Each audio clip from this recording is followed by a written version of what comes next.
राधे राधे, नमस्कार साथियों, कैसे हैं आप सब। आशा करता हूं मस्त होंगे, स्वस्थ होंगे। मैं भूपेंद्र सिंह आप सभी का आधार एजुकेशन सांचौर के इस ऑनलाइन प्लेटफॉर्म पर स्वागत करता हूं। तो जयशंकर प्रसाद की एक लाइन है कि वो पथ क्या पथि कुशलता क्या जिस पथ पर बिखरे सूल न हो, कि वो पथ क्या पथि कुशलता क्या जिस पथ पर बिखरे सूल न हो, नाविक की धैर्य परीक्षा क्या जब धाराएं प्रतिकूल न हो। तो मैं आज आपके लिए लेकर आया हूं लेटर टू द एडिटर की फिक्स लाइंस। मैंने आपके रिपोर्ट, इनविटेशन और रिपोर्ट नोटिस और इनविटेशन की फिक्स लाइंस यूट्यूब पे डाल दी है। तो आज लेकर आया हूँ लेटर टू द एडिटर की फिक्स लाइंस, जो 12th क्लास वालों के लिए बहुत ही इंपॉर्टेंट होने वाली है और ये 5 नंबर यहीं से फिक्स होने वाले हैं। तो वीडियो को अंत तक जरूर देखें तो हम समझते हैं कि अब इसका फॉर्मेट क्या है और इसको कैसे लिखते हैं, इसकी फिक्स लाइंस क्या है। ठीक है, तो सबसे पहले आपको लिखना है सेंडर एड्रेस। सबसे ऊपर होना चाहिए सेंडर का एड्रेस। सेंडर एड्रेस का मतलब है कि जो लिख रहा है, जैसे आप लिख रहे हो तो आपका एड्रेस लिखना है।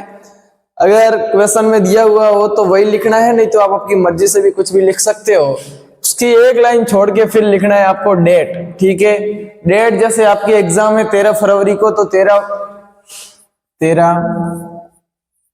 फेब 2026। ठीक है, ऐसे लिखना है। फिर एक लाइन छोड़ना है, फिर लिखनी है रिसीवर एड्रेस। ठीक है, रिसीवर का एड्रेस है जैसे आपकी समस्या है, ये खास करके लेटर टू द एडिटर आपकी समस्या होती है तो उसको प्रशासन लेवल पर या कोई जनता के अंदर सार्वजनिक मुद्दों की बात की जाती है तभी लेटर लिखा जाता है। तो उसके बाद लिखना है रिसीवर एड्रेस। रिसीवर एड्रेस जैसे आप कलेक्टर को लिख रहे हो या अधिशासी अधिकारी को लिख रहे हो तो उसका एड्रेस आना चाहिए। फिर उसके नीचे लिखना है सर या फिर मैडम। ठीक है, फिर उसकी एक लाइन छोड़ के नीचे से लिखना है through the column of esteemed newspaper I want to draw your kind attention towards the problems of. मैं आपके प्रतिष्ठित समाचार पत्र के स्तंभ के अनुसार स्तंभ से आपका ध्यान आकर्षित करना चाहता हूँ। Kind attention toward the problems of, मैं आपका ध्यान उस समस्या की ओर आकर्षित करना चाहता हूँ। फिर उसके आगे क्या लिखना है कि body of the letter detailing the issue, जो आपकी समस्या है उस लेटर के अंदर जो भी आपकी समस्या लिख रहे हो वो समस्या की, मान लो कि आप सब्जेक्ट लिखना है उसका। ठीक है, वो आपके अंदर क्वेश्चन के अंदर दिया होगा, वही लाइन यहाँ पे लिखनी है, body of the letter detailing the issue, जो भी आपकी प्रॉब्लम्स है फिर वो लाइन लिखनी है। ये लाइन फिक्स लिखनी है। ठीक है, through the column your esteemed newspaper I want to draw your kind attention toward the problems of, फिर उसका सब्जेक्ट लिखना है।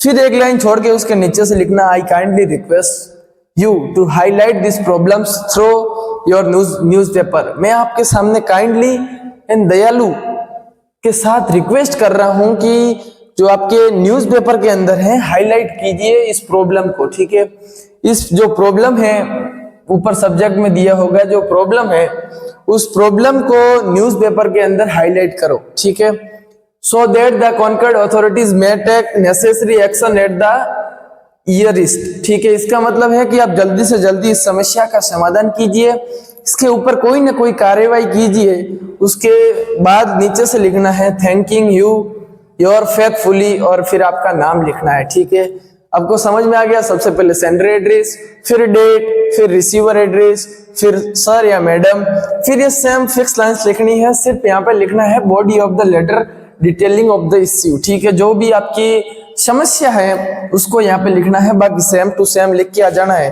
और योर नेम उसके जगह आपका अगर क्वेश्चन में दिया हो तो वही लिखना है, नहीं तो आप अपनी मर्जी से कुछ भी लिख सकते हो।